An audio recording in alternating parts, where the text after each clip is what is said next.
Real talk. Ang atong mga ginikanan wala nagkabatan-on, kundi samtang nagkadugay, nagkagulang usab sila.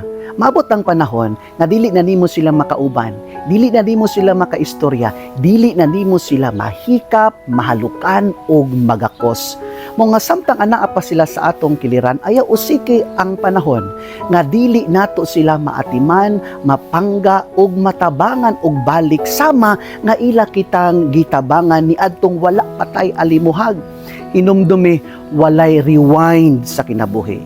Dili na nimo mabalik ang tanan kung ang imong ginikanan ana-ana sa ilang tagsa-tagsa kalubnganan. Kahinumdumi, dili kinahanglan sa atong mga ginikanan ang atong mga luha kung mamatay sila. Kinahanglan nila ang ato ang dakos, gugma, pagpangga ug pag-atiman samtang buhi pa sila. Life is short. Amen.